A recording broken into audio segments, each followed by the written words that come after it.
शहर के पुराने मोहल्ले में, जहां संकी गलियां, टूटी फूटी कच्ची सड़कें और मिट्टी से बने मकान थे, वहीं एक छोटी सी झोपड़ी में जोया अपनी माँ के साथ रहती थी।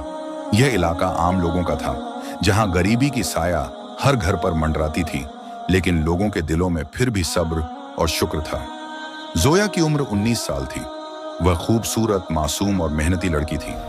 उसकी बड़ी बड़ी काली आंखें ऐसी लगती थीं जैसे उनमें कई कहानियां छुपी हों। उसकी आंखों में सपने थे, लेकिन हालात ने उन्हें हकीकत से कोसों दूर कर रखा था। उसकी माँ फातिमा बीबी मोहल्ले की औरतों के लिए कपड़े सिलती थी।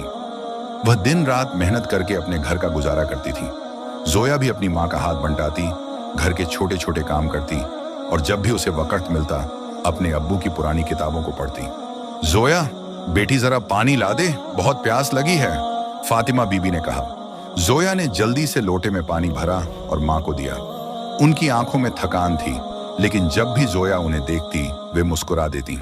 अम्मी, आज बाजार जाना है, कुछ सामान लेना है। बेटी देखो, अगर थोड़ा सस्ते में मिल जाए तो खरीद लेना, पैसे संभाल कर खर्च करना, हम अमीरों की तरह नहीं जो हर दिन सोने चांदी से खेले, फातिमा बीबी ने मुस्कुराकर कहा। जोया भी मुस्कुरा दी, लेकिन दिल के किसी कोने में तंगहाली का दर्द था।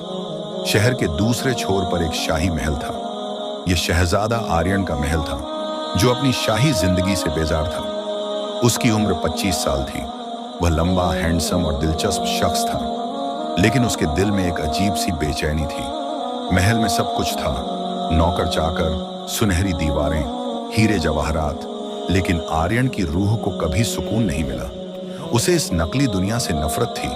उसे अमीर और गरीब में फर्क करना पसंद नहीं था।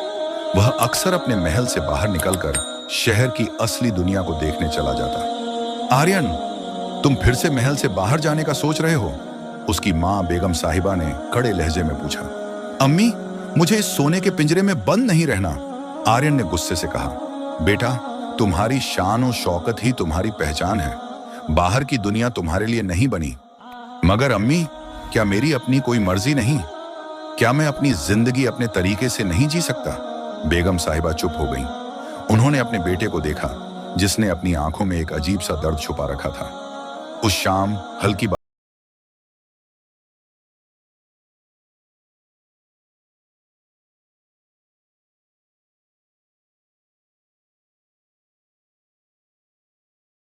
सामान गिर गया। अल्लाह, ये क्या कर दिया? जोया गुस्से से पलटी। सामने एक नौजवान लड़का खड़ा था, लंबा, गोरा, नीली आंखें और शाही अंदाज। उसने जोया को देखा और झुककर उसका सामान उठाने लगा। मुझे माफ कर दो, मैंने तुम्हें चोट नहीं पहुंचाने की कोशिश की थी, लड़के ने मुलायम आवाज में कहा। चोट तो नहीं लगी, लेकिन तुम्हारी वजह से मेरा सारा सामान गिर गया, जोया ने गुस्से में कहा। मैं उसकी भरपाई कर सकता हूं। नहीं चाहिए तुम्हारी मदद, मैं खुद उठा सकती हूं। जोया ने जल्दी से सामान उठाया और वहां से चली गई, लेकिन जाते जाते उसने एक बार पलट कर देखा। लड़का अब भी वहीं खड़ा था और मुस्कुरा रहा था। जोया घर आ गई, लेकिन उसका दिल बेचैन था। उसकी नजरों के सामने बार बार वही अजनबी लड़का आ रहा था। कौन था वो? उसने खुद से सवाल किया। दूसरी तरफ आर्यन भी पहली बार किसी लड़की से इस तरह डांट खाने के बाद भी मुस्कुरा रहा था। वह पहली बार किसी ऐसी लड़की से मिला था जो उसे शाही रुतबे से नहीं, बल्कि एक आम इंसान की तरह देख रही थी। अगले दिन जोया फिर बाजार गई। वहां उसे वही लड़का फिर से दिखाई दिया। क्या तुम फिर से मेरा रास्ता रोकने आए हो? जोया ने कहा। नहीं, मैं सिर्फ यह देखना चाहता था कि तुम ठीक हो या नहीं। मैं ठीक हूं, अब तुम जा सकते हो। लेकिन इस बार जोया के लहजे में उतनी नफरत नहीं थी। आर्यन ने धीरे से कहा, मेरा नाम आर्यन है, और तुम्हारा? जोया ने कुछ नहीं कहा, बस हल्की मुस्कान देकर चली गई। लेकिन आर्यन समझ गया कि यह पहली और आखिरी मुलाकात नहीं थी। आर्यन अब अक्सर बाजार जाने लगा और हर बार वह जोया को वहां देखता। धीरे धीरे जोया का दिल भी आर्यन की तरफ झुकने लगा, लेकिन जोया को अभी भी यह नहीं पता था कि वह एक शहजादा है। आर्यन और जोया की मुलाकातें अब आम हो चुकी थीं। वह हर रोज किसी न किसी बहाने बाजार जाता और जोया से मिलने की कोशिश करता। कभी वह सब्जी वाले से मोल भाव करती दिखती, तो कभी किसी गरीब बच्चे को कुछ खाने को देती। एक दिन जब वह एक गरीब औरत को खाना दे रही थी, तभी पीछे से एक जानी पहचानी आवाज आई। तुम हमेशा दूसरों के लिए इतना सोचती हो? जोया ने मुड़कर देखा। आर्यन मुस्कुरा रहा था। अगर अल्लाह ने हमें हाथ दिए हैं तो सिर्फ अपने लिए नहीं, दूसरों की मदद के लिए भी, जोया ने जवाब दिया। आर्यन उसकी बातों में गजब की सादगी और अच्छाई देखता था। उसकी सोच आम लड़कियों से बिल्कुल अलग थी। तो तुम भी दूसरों के लिए जीती हो? हाँ, मैं यही मानती हूं कि जब तक हम किसी और के काम ना आए तब तक जिंदगी का कोई मतलब नहीं। आर्यन उसकी बातें सुनकर हैरान था। एक गरीब लड़की की इतनी बड़ी सोच, शायद यही चीज उसे जोया की तरफ खींच रही थी। महल में माहौल धीरे धीरे बदल रहा था। बेगम साहिबा को यह भनक लग चुकी थी कि उनका बेटा रोज महल से बाहर जाता है और किसी लड़की से मिलता है। क्या हो रहा है आर्यन? तुम रोज रोज बाहर क्यों जा रहे हो? बेगम साहिबा ने सख्त लहजे में पूछा। अम्मी, मैं सिर्फ शहर घूमने जाता हूँ। झूठ मत बोलो, मैंने तुम्हें एक आम लड़की से बातें करते देखा है। आर्यन चुप हो गया। उसकी माँ की आवाज में गुस्सा था, लेकिन दिल में डर भी। तुम एक शहजादा हो, तुम्हारी शादी भी किसी शाही खानदान की लड़की से होगी। एक गरीब लड़की हमारी बहू नहीं बन सकती। अम्मी, लेकिन वो अलग है, उसकी सोच अलग है, वो इंसानियत के लिए जीती है। मगर वो तुम्हारे काबिल नहीं, बेगम साहिबा ने कहा और वहां से चली गई। आर्यन समझ गया कि अगर यह रिश्ता आगे बढ़ा तो यह आसान नहीं होगा। जोया अब तक नहीं जानती थी कि आर्यन कौन है। वह बस उसे एक अच्छा और नेकदिल इंसान समझती थी। एक दिन मोहल्ले में अचानक शाही घोड़े और सैनिकों का कारवां आया। पूरे बाजार में हलचल मच गई। लोगों ने दूर से देखा, शहजादा आर्यन अपने असली शाही लिबास में था। जोया की आंखें फैल गईं। उसे यकीन ही नहीं हुआ कि जिसे वह अपना दोस्त समझती थी वह एक शहजादा था। अल्लाह, क्या यह वही आर्यन है? आर्यन जोया के पास आया, लेकिन आज जोया की आंखों में वही मोहब्बत नहीं थी, बल्कि एक अजनबीपन था। तुमने मुझसे झूठ बोला? जोया ने गुस्से में कहा। नहीं, मैंने कभी झूठ नहीं कहा, मैंने बस तुम्हें अपनी पहचान नहीं बताई, आर्यन ने सफाई दी। लेकिन क्यों? तुम्हें क्या लगा कि एक गरीब लड़की इस सच्चाई को नहीं समझ पाएगी? आर्यन ने उसकी आंखों में दर्द देखा।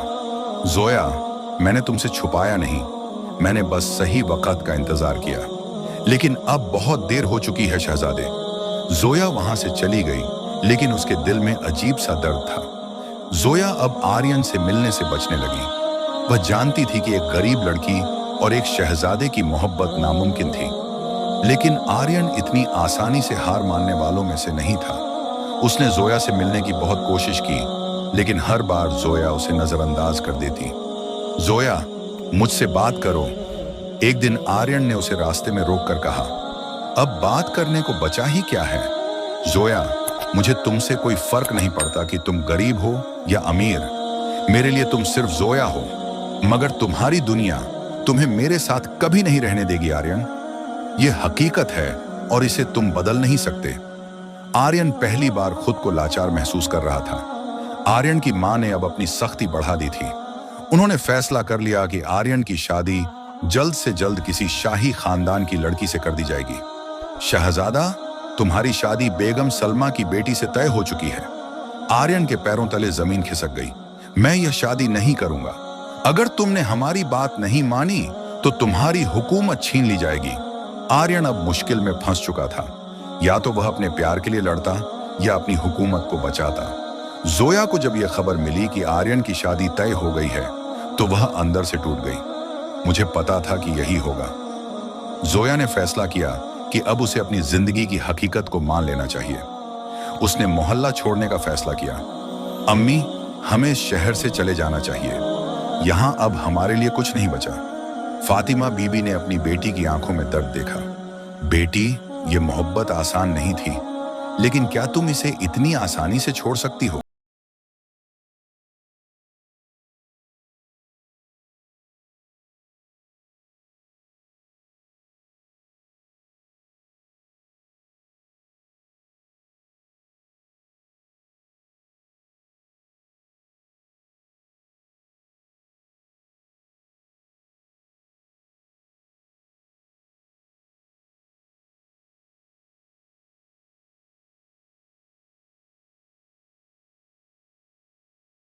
शादी को कबूल कर लिया? आर्यन ने हल्की मुस्कान के साथ जवाब दिया। हसन, जिस इंसान से मैं मोहब्बत करता हूं वह अब इस शहर में नहीं है और मैं ये शादी नहीं करना चाहता, लेकिन मुझे मजबूर किया जा रहा है। तो फिर आप चुप क्यों बैठे हो? अगर आपका दिल कहता है कि यह गलत है तो आपको इसके खिलाफ खड़ा होना चाहिए। हसन की बातों ने आर्यन को झकझोर दिया। उसे लगा कि वह अपनी मोहब्बत को इतनी आसानी से छोड़ने की गलती कर रहा है।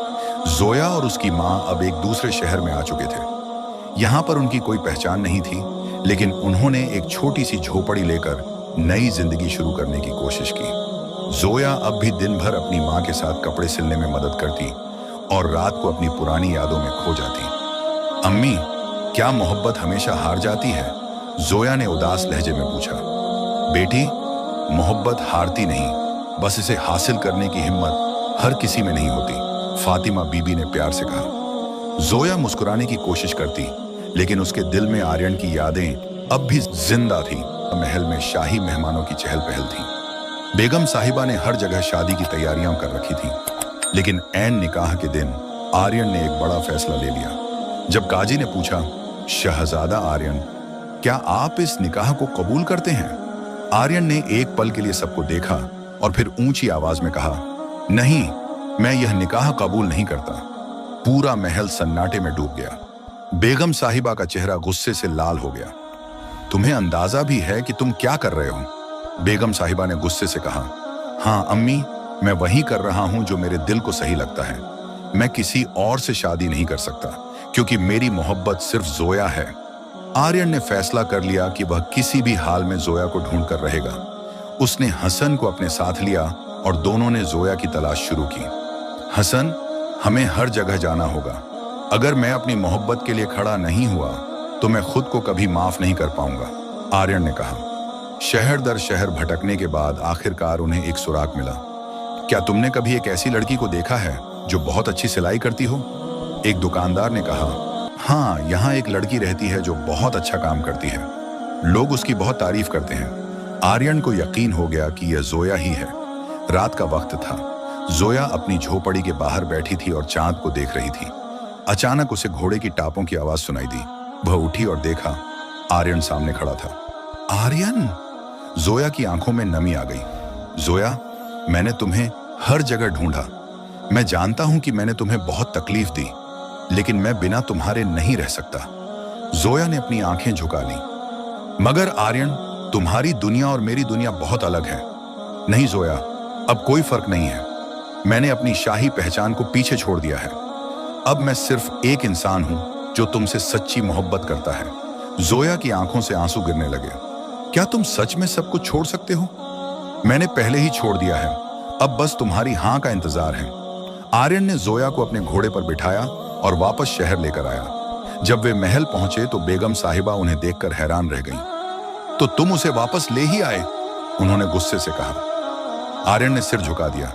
अम्मी, अगर आप चाहें तो मुझे इस महल से निकाल सकती हैं, लेकिन मैं जोया को नहीं छोड़ सकता।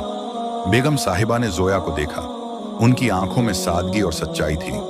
उन्होंने एक गहरी सांस ली और कहा, शाही महल रोशनी से जगमगा रहा था। शहजादा आर्यन और जोया की शादी पूरे शहर के लिए एक मिसाल बन गई थी। लोगों को यकीन नहीं हो रहा था कि एक गरीब दर्जी की बेटी अब इस महल की बेगम बन चुकी है। लेकिन जोया के लिए यह सब आसान नहीं था। वह भले ही अब शाही महल में थी, लेकिन उसकी सादगी, उसकी मासूमियत अब भी वैसी ही थी। शादी की पहली सुबह जोया अपने कमरे में थी जब एक पुराने नौकर ने उसके लिए नाश्ता लाने से इनकार कर दिया। हमें एक गरीब लड़की की खिदमत करने की आदत नहीं है, उसने तंज कसते हुए कहा। जोया को यह सुनकर दुख हुआ, लेकिन उसने कुछ नहीं कहा। वह जानती थी कि उसे अपने प्यार और अच्छे बर्ताव से इन सब का दिल जीतना होगा। बेगम साहिबा भले ही शादी के लिए मान गई थी, लेकिन उन्होंने अभी तक जोया को पूरी तरह से अपनाया नहीं था। एक आम लड़की हमारी शाही परंपराओं को नहीं समझ सकती, उन्होंने अपनी खास सहेली बेगम जरीन से कहा। आपको इसे रोकना होगा बेगम साहिबा। कहीं ऐसा ना हो कि वह धीरे धीरे पूरे महल को अपने हक में कर ले, बेगम जरीन ने आग में घी डालते हुए कहा। और फिर शुरू हुई जोया के खिलाफ साजिशों की एक नई कहानी।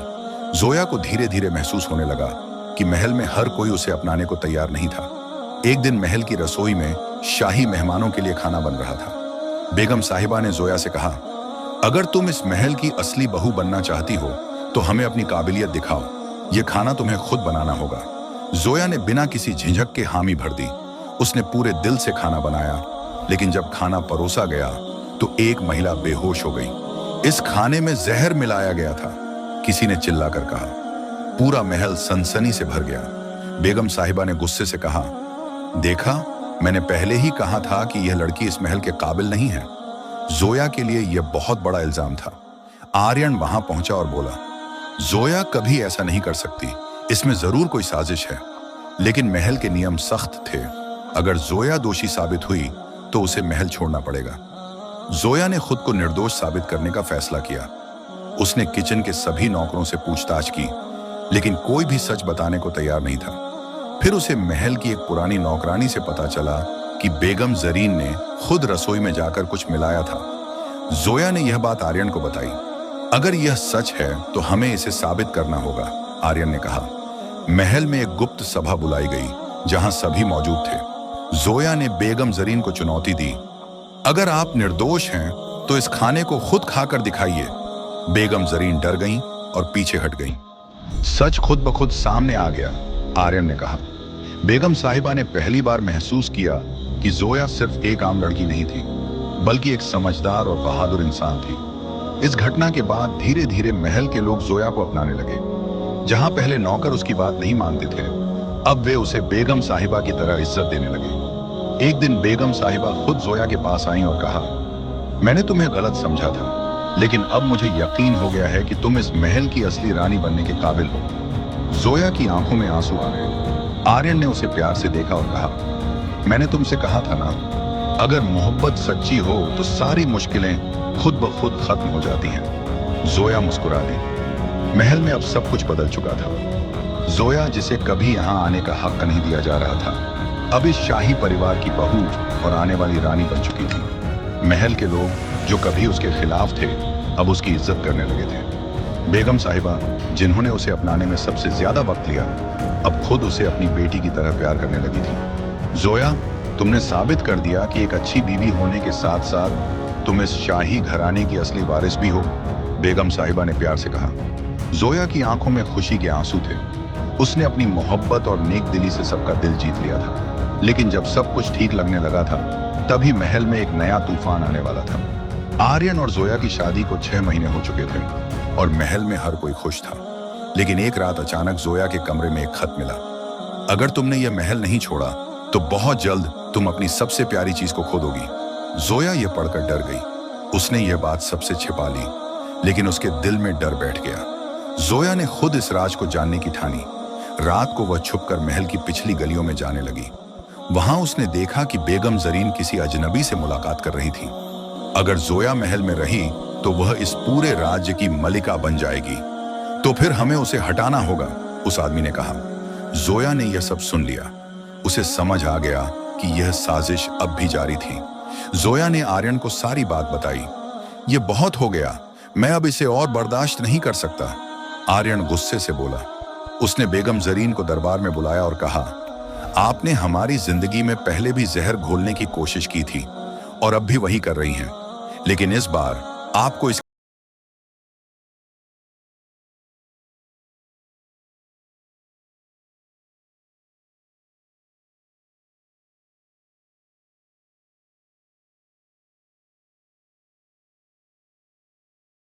कोई नहीं रोक पाया। उन्होंने पूरे राज्य के लिए नई नीतियां बनाई, गरीबों की मदद की और एक नया इतिहास लिखा। कुछ साल बाद जोया और आर्यन के घर एक प्यारी सी बेटी का जन्म हुआ। महल में खुशियों की लहर दौड़ गई। हमारी नन्ही शहजादी हमारी मोहब्बत की सबसे खूबसूरत निशानी है, आर्यन ने जोया से कहा। जोया ने अपनी बेटी को गोद में लिया और सोचा, कभी मैं एक गरीब लड़की थी जिसे इस महल में आने का हक नहीं था, लेकिन आज मेरी बेटी इस महल की वारिस है। शायद किस्मत की तहरीर को कोई मिटा नहीं सकता। जोया ने अपने प्यार और सब्र से यह साबित कर दिया कि इंसान की पहचान उसके दिल से होती है, न कि उसकी हैसियत से। आज वह सिर्फ एक गरीब लड़की नहीं थी, बल्कि इस राज्य की सबसे ताकतवर और सबसे प्यारी मलिका थी।